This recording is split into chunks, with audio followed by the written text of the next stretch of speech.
제가 군대에 있을 때 가장 기다렸던 건 뭐냐면 휴가날이었어요. 휴가날. 또 이제 아내가 첫 면회를 오는 날이었습니다. 그래서 굉장히 이제 부대에 있으면서 기대가 되잖아요. 누군가 찾아온다는 게. 그래서 그 날만을 계속 세면서 기다리고 있는 거예요. 그리고 그 날이 됐는데도 아침에 일찍 일어나서 언제쯤 도착할까? 지금 어디쯤 있을까? 막 이렇게 막 생각하면서 했던 그런 기억이 납니다. 여러분들도 이제 첫 연애를 했을 때도 마찬가지로 누군가를 이제 기다릴 때 설레는 마음으로 막 기대하면서 기다리지 않습니까? 뭐 그런 뭐 첫 데이트를 하는데 막 싫어가고 막 짜증내고 막 이런 사람이 있을까요? 아니요. 설렘과 기대함으로 그 사람을 아마 기다릴 거예요. 사람과의 관계도 그렇지만 또 우리가 정말 원하는 것들이 있잖아요. 내가 원하고 바라고 하는 것들. 그런 것들이 점차적으로 이루어지고 있을 때, 다 가까이 다가왔을 때 우리는 기대하는 마음을 갖고 있습니다. 저도 이제 기타를 좋아하는데 예전에 제가 알리에서 너무 궁금한 기타가 있었어요. 그래가지고 그 기타를 구매를 했습니다. 구매를 해서 해외 배송이다 보니까 저 멀리서 이렇게 오잖아요. 오니까 한 1주에서 2주 정도 걸린다고 거기에 나와 있어요. 1주에서 2주 정도 물 좀, 물 좀 주시겠어요? 예.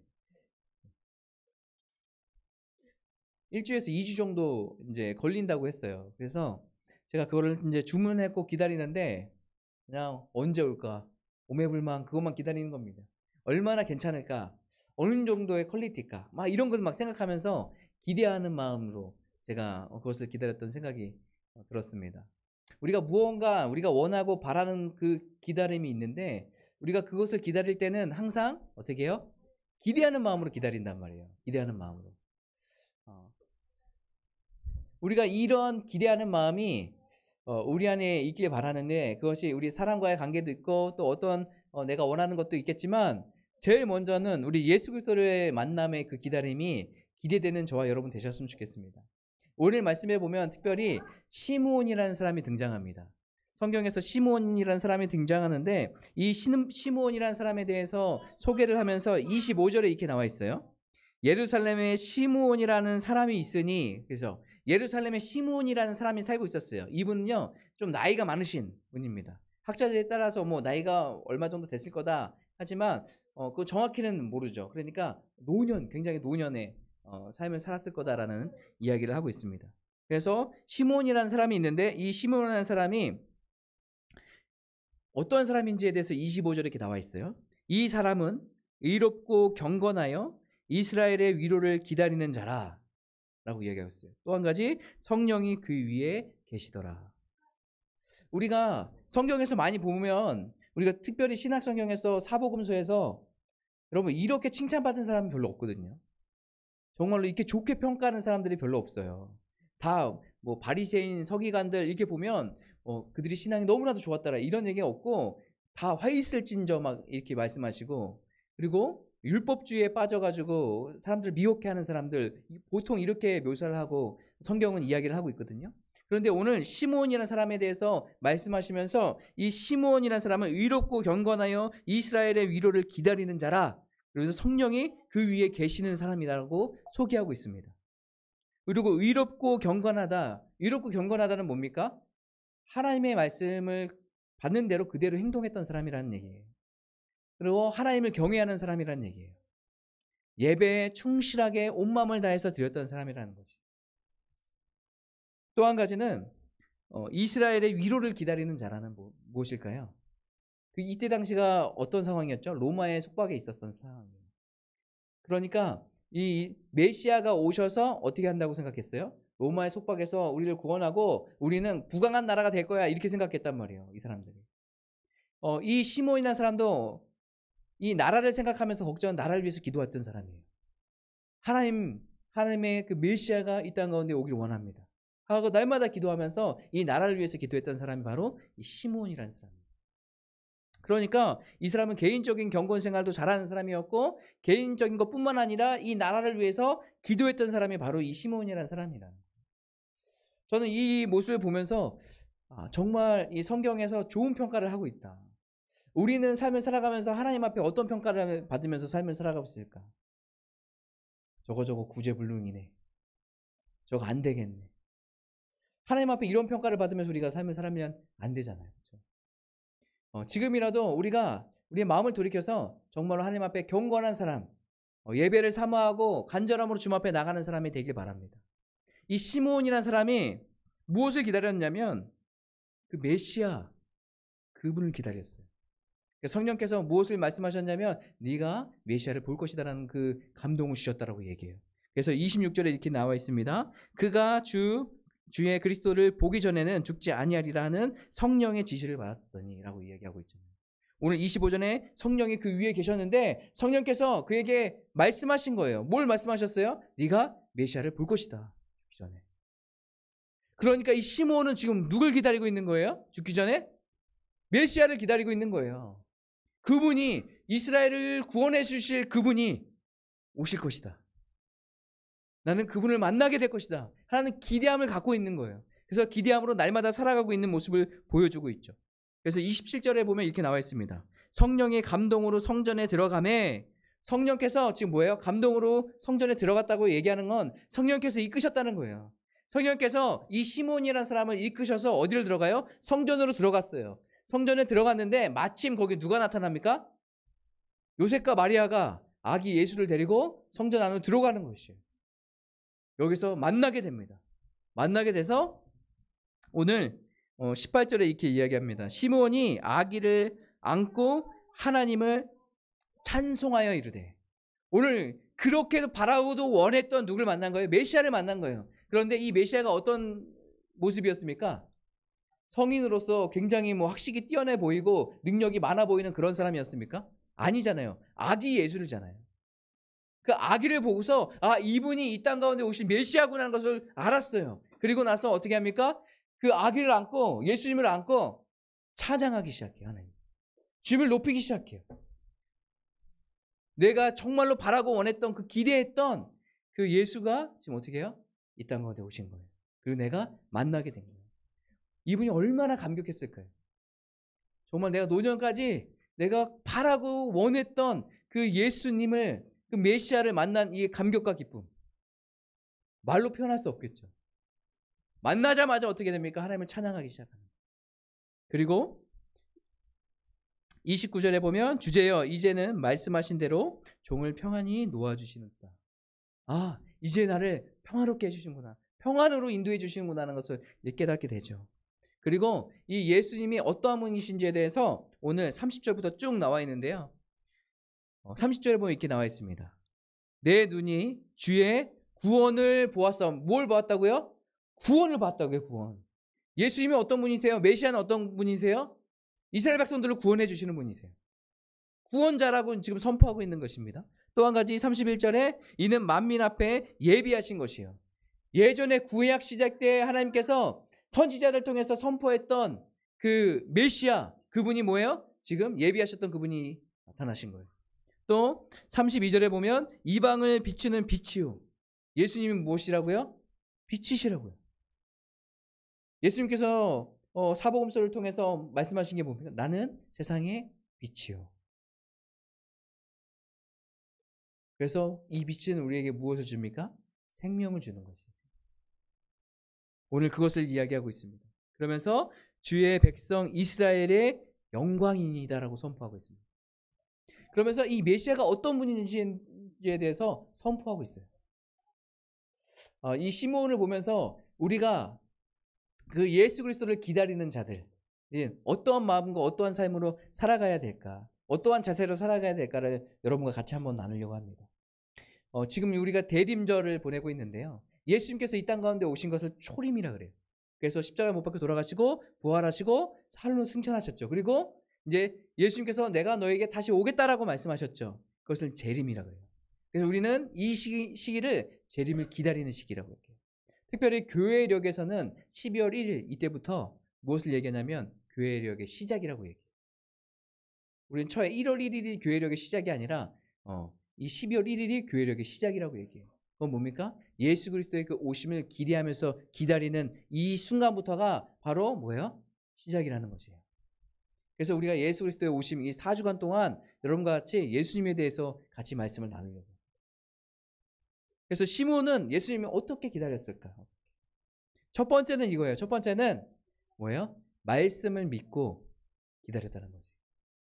하나님께서 나에게 주신 말씀을 가지고 그 말씀을 믿고 뭐예요? 기다렸다는 거예요. 우리가 예수 그리스도를 기다리죠. 재림을 기다리고 있습니다. 기다릴 때 우리는 어떻게 기다려야 돼요? 언젠간 오시겠지, 이게 아니에요. 그 말씀을 믿고 우리가 믿음으로 매일매일의 삶을 살아가는 것이에요. 오늘 시몬은 어떤 사람이라고요? 경건한 사람이라고요. 하나님을 바라보고 하나님의 말씀 안에 거하고 날마다 예배하고 예배를 정말로 사모하는 마음으로 기다렸다는 사람이에요. 그러니까 첫 번째는 뭐예요? 말씀을 믿고 나가는 것이에요. 이게 왜 중요하냐면 우리가 말씀을 믿고 나가야 우리 삶 가운데 소망이 있어요. 신앙의 많은 선진들이 자기가 고통과 어려움이 있음에도 불구하고 복음을 증거하고 끝까지 그 안에서 옥에서도 감옥에서도 기쁨으로 하나님을 찬양했던 이유가 뭡니까? 예수 그리스도의 그 말씀을 믿기 때문에 그래요. 말씀을 믿기 때문에 나는 이미 구원받았고 이것이 하나님께서 나에게 주신 사명이라는 것을 믿기 때문에 그 안에서 내가 옥에 갇히고 어려움을 당해도 그럼에도 불구하고 그 안에서 소망을 품고 하나님 앞에 기도하며 찬양하며 나갈 수 있었던 것이에요. 여러분, 우리 신앙생활에서 이거 굉장히 중요합니다. 우리가 말씀을 믿고 이것을 삶을 살아가고 있는 것은 정말 우리에게 소망이 있다는 것을 증거해요. 말씀 없이, 믿음 없이 우리가 삶을 살아가면 소망이 없어요. 왜냐하면 세상에 여러 가지 풍파와 어려움이 닥쳐오면 금방 쓰러질 수 있어요. 넘어집니다. 그런데 우리가 말씀을 의지해서 삶을 살아가면 이 말씀이 우리에게 언약이 돼서 약속이 돼서 우리는 상황은 힘들고 어렵지만 하나님께서 우리에게 구원을 주시고 피할 길을 내어주시고 우리를 선하게 인도해 주실 거예요. 이런 믿음이 있어요. 그러면 우리에게 어떤 것이 있어요? 소망이 생기게 돼요. 소망. 어렵고 힘든 상황이지만 우리는 이겨낼 수 있어. 소망을 품게 되는 거예요. 우리나라가 굉장히 어렵고 힘든 위기 상황들이 굉장히 많았잖아요. 그때마다 우리나라가 쓰러지지 않고 뭘 했습니까? IMF 때도 근무오기를 하면서 우리가 소망을 막 우리는 이겨낼 수 있을 거야. 이겨낼 수 있습니다. 막 이렇게 얘기해서 극복해 나갔잖아요. 그런 것처럼 우리 인생 가운데 말씀은 그런 부분. 우리의 어렵고 힘들고 흔들리는 그 우리의 삶 가운데에 이 말씀이 우리의 힘과 능력이 돼서 우리가 이것을 믿고 따라갈 때 우리 삶은 소망으로 넘치게 돼요. 그러니까 어렵고 힘든 일이 있을 때 절망하지 않아요. 포기하지 않아요. 좌절하지 않아요. 슬픔에만 빠져 있지 않아요. 그런 상황이 있을 때 우리는 어떻게 해요? 소망을 품고 기쁨을 얻을 수 있게 돼요. 저와 여러분이 이러한 삶을 사셨으면 좋겠습니다. 거기 아파요? 네. 엄마한테 가세요. 네, 우리가 소망을 품고 살아가는 저와 여러분 되셨으면 좋겠어요. 또 한 가지, 이 시므온은 어떠한 삶을 살았냐 보니까요, 성령께서 이 시므온과 함께 했습니다. 뭐라고요? 성령께서 함께 했다고 얘기해요. 다른 말로 얘기하면 성령의 충만함을 또 성령의 인도하심을 따라 삶을 살았다는 얘기예요. 내가 원하는 대로 내 방법대로 세상이 원하는 대로 세상의 방법대로 삶을 살아가지 않고 이 시므온은 어떻게 해요? 성령의 충만함을 받아 성령께서 인도하시는 대로 살았다는 것이에요. 오늘 성령께서 그와 함께 하시고 또 뭐예요? 예수님을 만나는 그 시점까지도 성령께서 성전으로 인도하셔서 예수님을 만나게 되는 것 아니겠습니까? 두 번째, 예수님을 기다리는 사람들은 어떤 사람들이냐면 성령의 충만함, 성령께서 인도하시는 사람들인 거예요. 그러니까 우리가 날마다 예수님을 기다리면서 무엇을 구해야 됩니까? 성령님의 충만함을 구해야 돼요. 성령님 내 삶 가운데 함께 하셔서 나의 삶을 인도해 주시옵소서. 성령님, 내가 하나님의 뜻대로 삶을 살아갈 수 있도록 나에게 지혜를 허락해 주시고 나의 삶을 인도해 주세요 라고 고백하면서 기도하면서 나가야 돼요. 매일 우리가 눈 뜨고 오늘도 하루가 시작됐네. 지긋지긋한 하루, 똑같은 하루. 어떻게 살아가지? 참, 오늘 직장 가고 학교 가서 어떻게 공부하지? 직장 가면은 또 안 좋은, 내가 보기 싫은 사람도 있을 텐데 어떻게 살아가지? 지긋지긋하다. 혹시 그러한 마음으로 삶을 살아가고 계신 분 계세요? 아침에 일어날 때 우리는 성령을 구하셔야 돼요. 성령님, 오늘도 우리가 주님께 모든 거 맡겨드립니다. 어떠한 상황이 펼쳐질지 모르지만 성령님, 나의 삶 가운데 함께 해주시고 나를 인도해 주세요. 이렇게 기도하셔야 돼요. 그리고 성령께서 우리 삶 가운데 지혜를 주셔서 어떻게 세상 가운데 하나님께서 기뻐하시는 일을 분별하며 살아갈지도 우리가 같이 기도하셔야 돼요. 다른 사람들은 어떠한 상황을 보면서 다 똑같이 부정적인 걸 얘기해도 그 똑같은 상황에서 성령께서 주시는 지혜로 말미암아서 우리는 다른 걸 바라볼 수 있게 되는 거죠. 소망을 품게 되는 거죠. 저와 여러분이 이 두 가지를 꼭 갖길 바라요. 그래서 말씀을 믿고 또 소망을 품으면서 삶을 살아가고, 또 한 가지는 성령의 충만함을 구하시면서 삶을 살아가시는 거예요. 마지막 세 번째는 뭐냐면 간절히 원하는 것이에요. 간절히 원하는 것. 이 시므온이 그 예수 그리스도 그 메시아를 만나기 위해서 간절히 원했던 것처럼 우리도 마찬가지로 그 예수 그리스도를 만나기 위해서 간절함으로 주님 앞에 나가는 것이에요. 여러분, 이 예배 가운데 어떻게 오셨어요? 어떠한 마음으로 오셨어요? 그냥 주일 예배 있으니까 습관적으로 여기서 한 모이니까 예배 드리는 거다, 혹시라도 이렇게 생각하고 오셨습니까? 그런 마음으로? 그런 마음으로 오는 게 아니라는 거지. 우리가 예수 그리스도를 만나러 또 예배 가운데 갈 때는 어떻게 가야 돼요? 간절한 마음으로 가야 돼요. 갈급한 심령을 가지고 주님께 나가야 돼요. 오늘 내가 이 자리에서 예수님을 만나지 않는다면 나는 내가 안 됩니다. 내가 죽습니다. 이런 심정과 마음으로 주님 앞에 나와야 된다는 것이에요. 시므온이 지금 간절함으로 누굴 찾고 있습니까? 메시아를 만나고 있어요. 예수님을 찾고 있는 거지. 우리가 예수 그리스도를 만나려면 어떻게 해요? 이런 마음을 갖고 만나야 되는 거예요. 저와 여러분이 이 간절함이 있길 바랍니다. 간절함으로 예수님을 찾기 바랍니다. 예수 그리스도를 만남으로 말미암아서 우리에게 어떠한 변화들이 일어납니까? 오늘 시므온이 고백했던 것처럼 구원이 우리에게 임하게 돼 있어요. 하나님의 은혜가 우리에게 임하게 돼 있어요. 우리가 어둠에 있던 우리의 삶 가운데 빛이 생기게 돼 있어요. 그러니까 빛을 비추면 어떻게 환해지죠. 빛은 여러 가지 우리에게 도움을 주는 것들이 있어요. 어둠 가운데 환해서 우리가 어디 있는지 두려움, 어두우면 굉장히 두렵잖아요. 깜깜하면 두렵잖아요. 안 보이면 두렵잖아요. 그 가운데 빛으로 오신 예수님께서 밝히시면 우리는 주변을 바라보고 우리 마음 가운데 평안을 찾을 수 있어요. 또 한 가지는 이 빛은 어떤 역할을 하죠? 등대를 보면 알 수 있죠. 바다에 등대가 딱 있으면 그 역할은 어떤 역할을 합니까? 길을 안내해주는 거예요. 이쪽으로 오지 마세요. 여기 근처에는 안 좋은 게 있습니다. 다른 길로 가야 됩니다. 라는 것을 알려주는 것 아니겠어요? 그리고 터널 같은 데서 저 끝에서 빛이 딱 비치면 어때요? 아, 저 길로 가면 되는구나를 우리가 알 수 있게 되죠. 빛은 우리를 인도해 줘요. 어디로 가야 되는지. 예수 그리스도를 만남으로 말미암아서 이 시므온에게 구원이 임하고 빛이신, 아, 내가 어디로 가야 되는지, 이 세상이 정말 어디로 가야 되는지, 이 빛은 어떤 빛이냐고 얘기하냐면 생명의 빛이라고 얘기하고 있거든요. 죽음으로 가고 있는 그 사람들 가운데에 빛이 비춤으로 말미암아서 그 빛으로 다가가는 사람들이 무엇을 얻게 되는 거예요? 생명을 얻게 되는 거예요. 그러니까 이 메시아를 기다리는 이유는 충분히 있죠. 저와 여러분이 예수님을 기다리면서 예수님을 다시 오실 그 예수님을 기다리면서 이러한 마음으로 기다렸으면 좋겠어요.